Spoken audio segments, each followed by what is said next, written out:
This story belongs to my whole family, not just me, which is one of the reasons I trust it the way I do. When something strange happens to you alone, there's always that small voice in the back of your head that says, maybe you misremembered, maybe you embellished without meaning to, maybe your brain filled in details that weren't quite there. But this happened to 4 people simultaneously.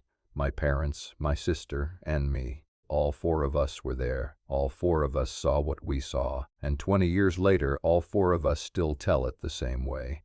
That matters to me. That consistency across 4 separate people in 2 decades is the thing I keep coming back to when I try to talk myself into a rational explanation and can't quite get there. I was 16 that summer. My sister was 13. Our parents had rented a cabin in northern Wisconsin for a week in July. The kind of family vacation that was a tradition for us. A lake, a cabin, a canoe, some fishing, board games in the evening. The particular slow rhythm of a week where nobody has anywhere to be and nothing is required of you except to be present and enjoy the fact that summer exists. We'd done variations of this trip since I was small. Different lakes, different cabins, but always the same basic shape of it. And I loved it in the specific way that you love something that has been reliable and good your whole life. My dad had found this particular cabin through a rental listing, which in those days meant an actual printed listing in an actual travel magazine, the kind with classified ads in the back where people advertised their lake properties. The description sounded good. 3 bedrooms, lake access, a dock, a screened porch, wooded lot a couple miles outside a small town. He'd called the number and spoken to the owner, a man who seemed friendly enough, and gotten directions and mailed a deposit check the old-fashioned way. And that was the transaction. No photos, no virtual tour, no detailed online profile. Just a description and a voice on the phone and a check in the mail. We drove up on a Saturday, the 4 of us in the family station wagon with a week's worth of bags and a cooler, and the general atmosphere of contained anticipation that a family road trip generates. Northern Wisconsin in July is genuinely one of the most beautiful places I've ever been. The light does something different up there. Softer and more horizontal than it is further south, and the lakes are everywhere, tucked between hills of pine and birch, and the air has that clean, cold edge to it, even in the middle of summer, that tells you you're in a place where the land is still mostly in charge. We found the cabin without too much trouble. Gravel driveway off a county road, the cabin set back in the trees, a modest structure, wood siding gone silvery with age, green metal roof, the screened porch running along the front, a short path through the trees to the dock and the lake beyond it, which glittered in the afternoon sun. It looked exactly right. It looked like every cabin from every good summer of my childhood distilled into one image. The key was in a lockbox on the front door, combination given over the phone by the owner. My dad opened the door and we all went in. The cabin was furnished simply the way vacation rentals are.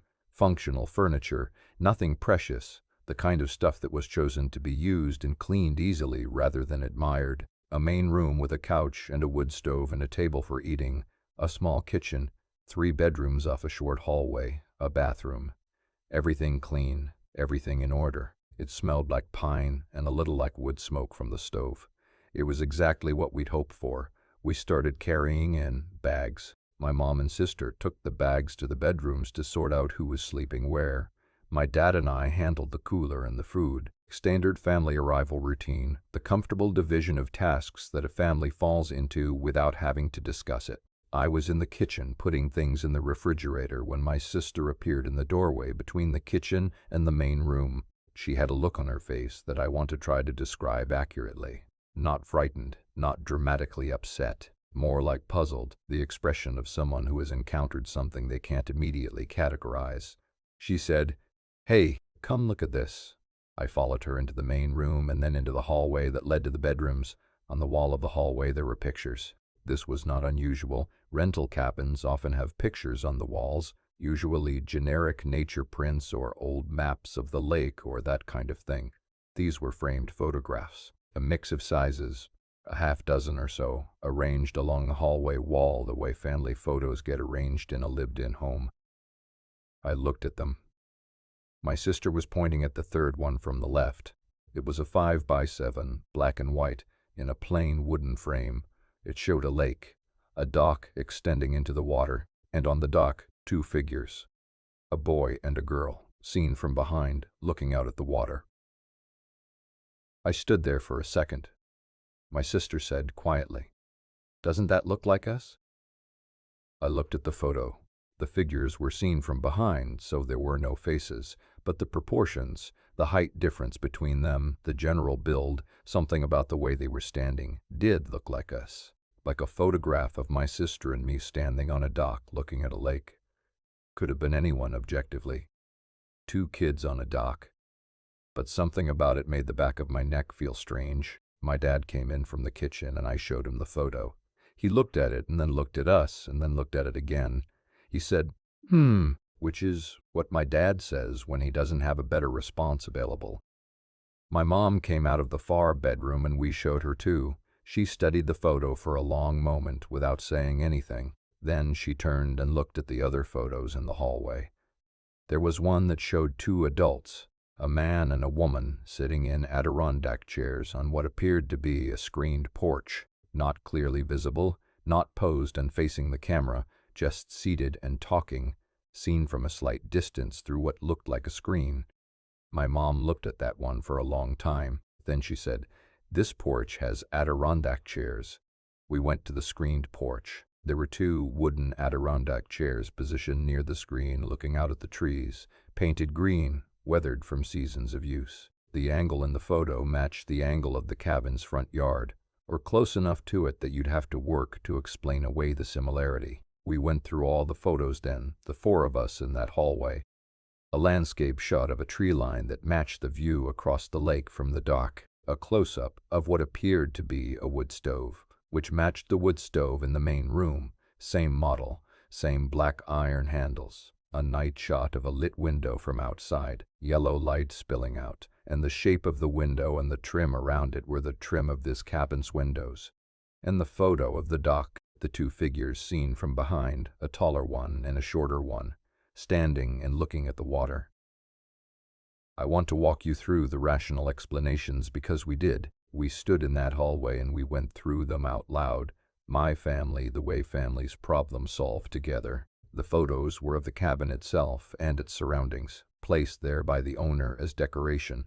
This was entirely possible. Owners sometimes decorated their rental properties with photos of the place. The dock photo showing figures could have been anyone, previous guests, the owner's family, and the resemblance to my sister and me was coincidence and angle, and the fact that seen from behind, most pairs of kids with a few years between them look generally similar. The Adirondack chairs and the wood stove in the window could all be photos of the cabin's own features, placed there because they were nice images. There was nothing objectively impossible about any of it. My dad said exactly this, and he was right. He said, "It's probably the owner's way of decorating with images of the property." He said the dock photo is just two kids and we're reading ourselves into it because we just arrived and we're primed to find things familiar.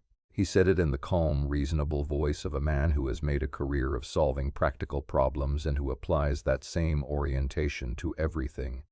My mom said, "Yeah, you're probably right." My sister and I said, "Yeah, probably."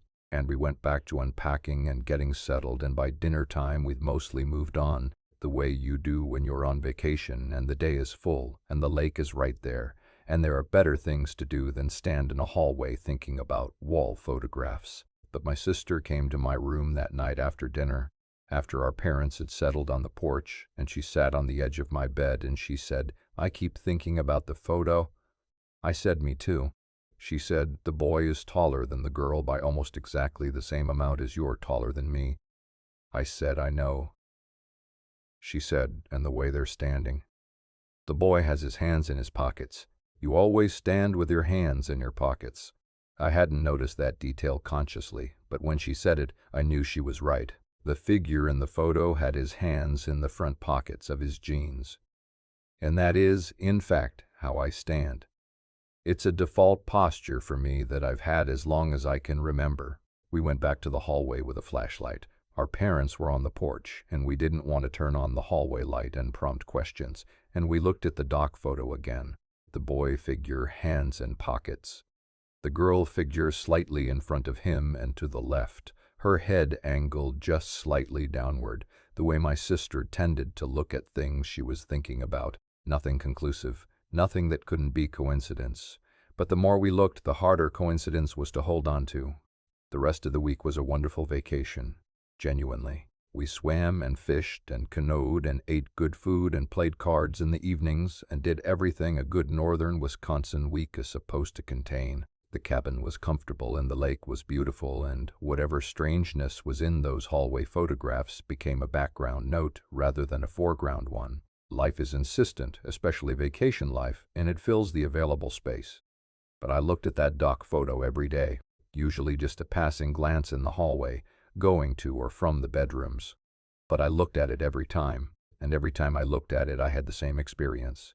The simultaneous sense that it was clearly just two anonymous kids on a dock, and clearly, unmistakably, somehow, my sister and me. On our last morning, packing to leave, I did something that I didn't tell anyone in my family about until years later. While everyone else was loading the car, I went back to the hallway and I took the dock photo off the wall.